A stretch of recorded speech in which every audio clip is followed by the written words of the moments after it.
Joeys. The Joeys, yeah, the kids.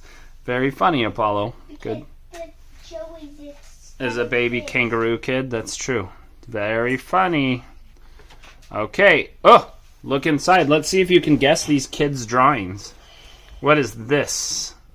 A lion? Yeah, that's what they said by Aspen, age 5. What do you think this is? Black cat? It does look like a black cat, but what type A of... panther. There you go. That's... Black panther. They said it's a black panther, yeah. What do you think... Oh, that's a bobcat. This one here? I agree. It looks more like a bobcat, but Cecilia, age 6, said it was a leopard. I thought it was a cheetah. Yeah. How about this one? You'll get that one. Tiger. Yeah. I want that one. How about this one here? I don't like that one. What don't you like about it? That is not a good animal. It's it's a very alien looking animal. But that is from Karsten, age 6. A cheetah.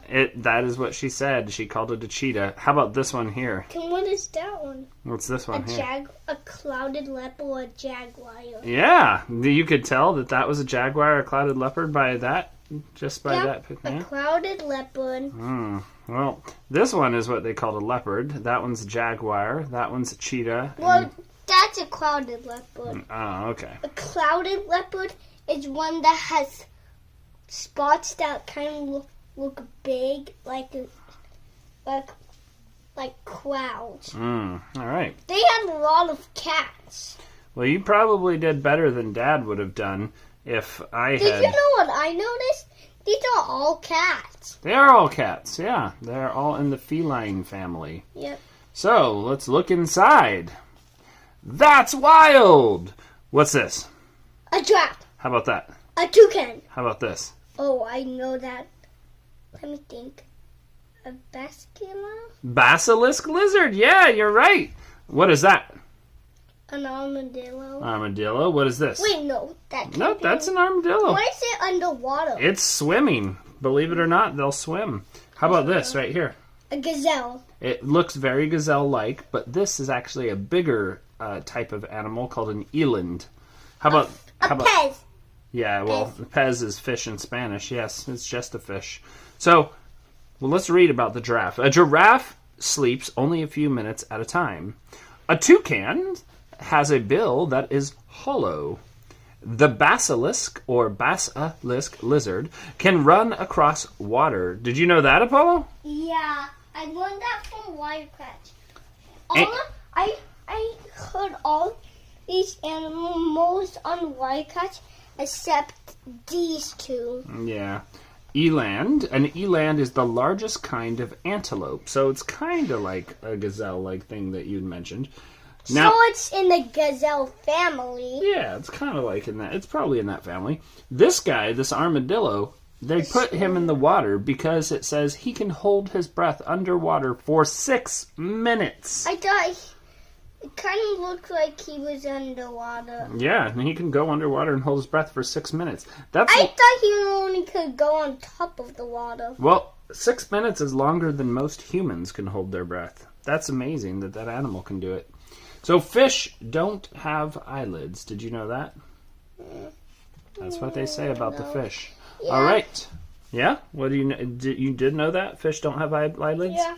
Because you can't even see them. Yeah. And also birds don't. Yeah, they don't seem to. They probably have some eyelids. You just can't see them. I don't know. I see them there. Yeah. All right. Well, meet the kids, it says. What do you call baby animals before they grow up? Well, it depends on the animal. So, for example, this is a chick, and the chick begs its mama bird for food. And this is a baby cheetah, and we refer to it as a cub. Mama cheetah, baby cheetah. A cheetah cub tries to keep up with its mom. It's so cute. It is pretty cute. What did you know when cheetah cubs were smaller, we learned that they kind of looked like what? Not like badgers, like honey badgers. Yeah. Yeah, when they were curled up. When they were super small, they like smaller than this cub even. Yeah. Yeah. And they curl but only when they curl up. So why would the cheetah try to look like a honey badger? So they can't show the people get a honey badger instead of a cheetah. Well, our honey badgers are vicious. They are tough, vicious little creatures. They can take down the lion twice their size. Yeah, they can defend against a lion. So it would be a good adaptation for a little cheetah cub to look like a honey badger when it's small and defenseless, right? We learned that on Wildcraft. Yeah. How about this right here? A sea otter. A sea otter pup stays dry, riding on its mom's chest. A baby sea otter. I knew that. Do you know what a baby sea otter is called? No. A pup. Oh, Yeah, I a knew pup. that. Oh, look at this. This is Joey. a koala. And yes, a koala's baby is called a joey. You got it. And It's because it was on the other list. it was on the other. Oh, we had already had the koala episode. Here, let's peel this out of here so we can see the whole page. Okay, so, and we have, what's a baby deer called? Do you know that? No. A baby deer is called a fawn. Oh, I knew that. Yeah, a fawn. And a fawn will start to lose its spots when it's 3 months old. I just like saying no. Oh. I forgot to not say no. Oh, okay. So, how about a baby dolphin? A baby dolphin? A baby dolphin, what might it be? A pond. A dolphin swims in a pod, but a baby dolphin is actually called a calf. I knew that. Just like a cow. I knew that. A spotted dolphin calf won't get its spots until it is 1 year old. So the mama has spots and the baby does not. Okay. How about a baby sea turtle? A baby sea turtle. I'll give you a hint. That's the word right there. I know you're learning to read, so... That's an L. Go. Hatchling. I knew that. Yeah. So a sea turtle hatchling comes out of a leathery egg. Now, I knew that too. a mountain goat baby is called a kid. A baby mountain goat is called a kid. I knew that because goats are called kids too. Yeah, and a mountain goat kid can climb steep rocks just hours after it's born. Did you know that? Right. So, this is a snow monkey, and a snow monkey infant will suck their thumbs just like human babies do. And guess what? A baby snow monkey is called an infant. Because you're in our family. Yeah, in our family of mammals. Apes. Yeah, let's see what it says. This is Ricky and Pals, and the title is Connect the Dots. Ricky Raccoon, Flora Skunk, Mitzi Mink, and Busy Beaver were sitting at Ricky's picnic table. Ricky had a new Connect the Dots book. He had torn out pages for all of his friends. I love doing Connect the Dots, said Flora. Look, I made a duck. She held up her picture for the others to see. Nice, said Busy. I'm almost done with my dinosaur. Just then their friends, Mrs. Cardinal, stopped to visit. Hello, everyone, she called. Hi, Mrs. C, they replied. Ricky held up his picture of a rocket. Look, we're doing Connect the Dots, he said. Oh, how nice, said Mrs. C. That gives me an idea. I know another way you can connect the dots. How? They all asked. Mrs. C smiled mysteriously. You'll see. Meet me tonight in Sunny Meadow. And off she flew. Tonight? Ricky wondered. How will we do connect the dots in the dark? Don't worry, Ricky, said Flora. We'll take a flashlight. So that night, after the sun had gone down, the friends gathered in Sunny Meadow.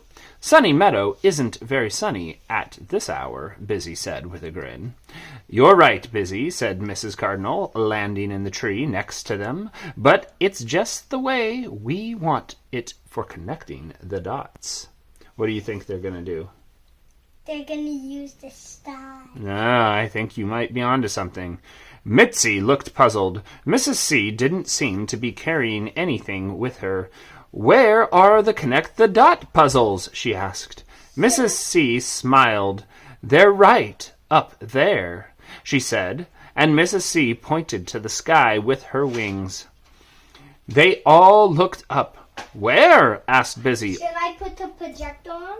Oh, we don't need that right now, but where? Asked Busy. All I see are stars. Hey, I know, Ricky said. The stars are our dots. You did. You read through the foreshadowing.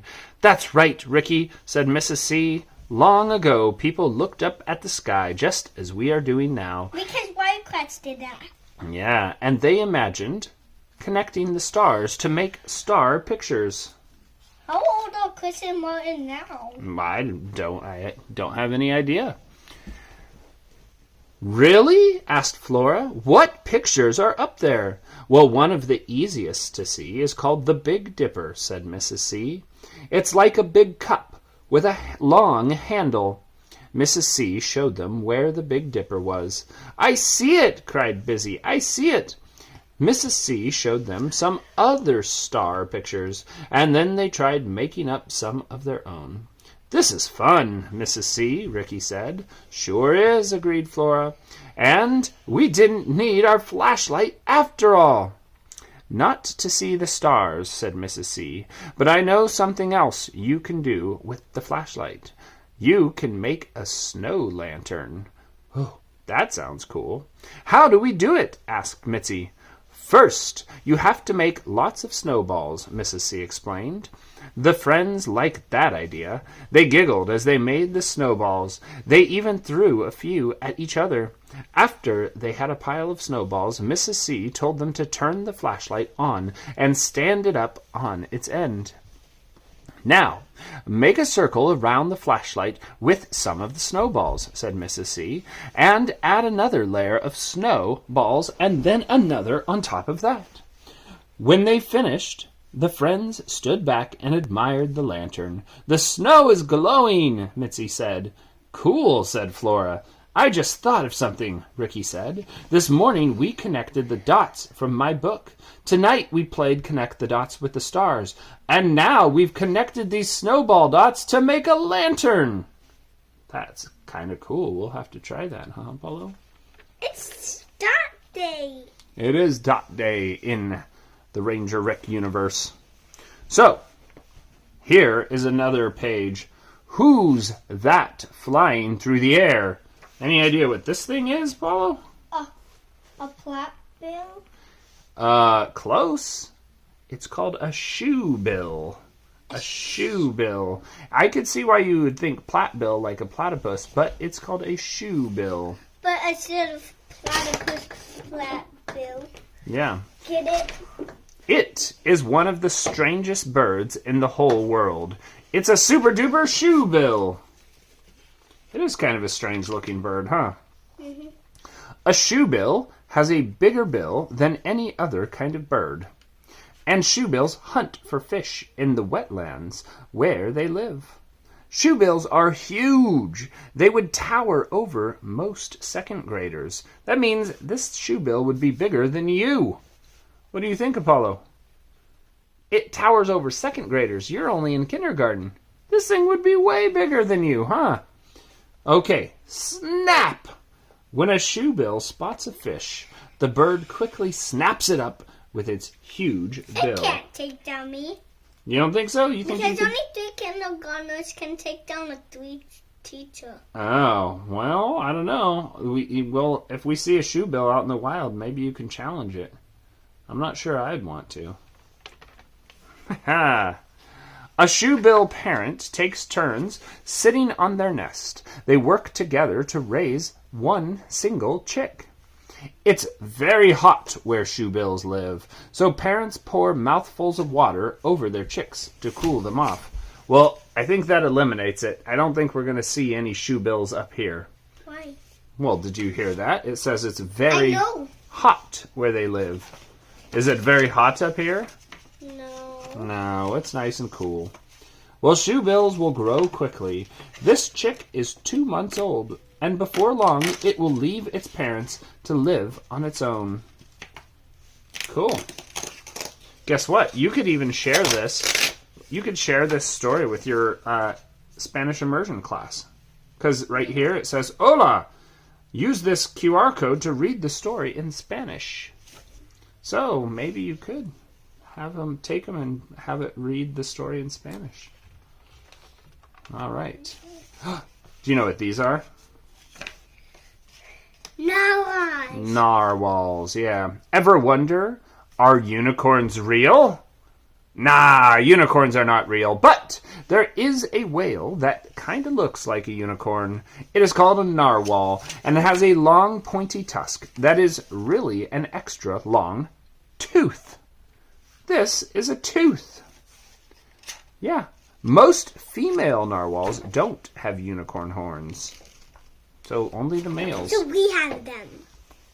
The males do, yeah. Because So if you were a narwhal, you would probably have this extra unicorn horn tooth. Because I'm a boy. Yep. So, now, for our cartoon, The Adventures of Bonnie and Chester for the birds. Look at that pretty bird, said Bonnie. I wish we could see more birds, said Chester. We can! Come on! I have an idea, exclaimed Bonnie. We can use this food to decorate a tree for the birds. The birds are going to love this, said Chester. Then a little while later, here's the tree. What did they use to decorate? Can you see what this is? It's popcorn on a string, different colors of popcorn, and some berries. And then I bet I know why the Chester knows it. Because he's a bird. yeah, so she knows they're going to love it. Yeah. Or that's Bonnie. But Chester says, I'm glad we decorated this tree for the birds, and now the birds are decorating the tree for us. Ah, so they put the popcorn on the tree, and all the birds landed to eat their food, and now it's like they have bird ornaments. Yeah. Very clever. Very clever, that Bonnie and Chester. Oh, hey, here we go. Got some questions for you, Apollo. Animal fun. Which shoebill facts are true? Do you remember reading about the shoebill? Yeah. All right, let's see if you can get them. And which facts are false? Shoebills live in trees. True or false? False. Yeah, they don't live in trees. That is false. Shoebills pour water on their chicks to give them a drink and keep them cool. C, true, yes. How about number 3? Shoebills use their big bills to chop down trees. No. False. Yeah. No. Yeah, they don't chop down trees. How about this? Number 4. Shoebills eat fish. How about that? Do shoebills? C, yes, true. I think you got them all. Look. But except that one. Oh, maybe you could have Mom draw this tomorrow for your lunch. Yeah. This is drawing a shoebill. That's what I noticed. Wouldn't that be cool? Hey, why is this fox there? I think the fox is like, hey, let's draw a shoebill. That's what he's saying. He's like, dude, let's do this, man. We can do this. Mm-hmm. So, can you see how I got my name? 'Cause my bill looks like a Dutch wooden shoe. That's a wooden shoe. That was fun, and I think you got them all right. Oh, more questions for you. These are things that live in the Antarctic. Is it the spotted loophole? I don't know. So we'll have to guess. So this says we live in the Antarctic, which is the... Spotted. Hang on. Which is the Antarctic? The North Pole or the South Pole? Strath's penguin. Gets. You guess. That's what I'm asking. No, you guess. All right. So our home is at the bottom of the world and is always cold. That is the South Pole. And the ocean water here is too cold, or is cold too. And This that is a seal leopard. maybe. How do you know that? Because Did you peek before we read this story? Oh, you cheater. Well, I'm going to read it for the audience anyway. The penguin waddles across the land. why do you not like This is the me penguin. peeking? because I wanted you to guess live for the internet fans. This is the albatross, and it flies in the sky. This is, what is this? An orca. An orca, and it swims in the ocean. So, I've actually seen an orca in the ocean. That's pretty cool, huh? A wild one, not just captive. Did you know orcas can actually take down Goliath squids? Yeah, orcas are very good hunters, and they hunt in packs, groups. Yeah, but not me. And I'm an orca! No. Okay. Oh, okay. Get you. Now let's do your guess. I live in the Antarctic too. Guess who I am? I have lots of sharp teeth. I'm named after my spotted coat. And I'm about as long as a kayak. And your guess was what? A leopard seal. A leopard seal. And you're right, it's a leopard seal. Even though I look friendly, animals know to keep their distance from me. I'm one of the deadliest predators in the Antarctic. I am the leopard seal. Leopard seal. All right. And that concludes it. So, only one question left, Apollo. How does a penguin cross a crack in the ice? It slides on its belly. Yeah, probably. I don't know. It's not going to answer it here. Apparently you have to scan this QR code and watch a video. But we're going to say adios to the internet land. Ready, Apollo? Adios, Adios. internet!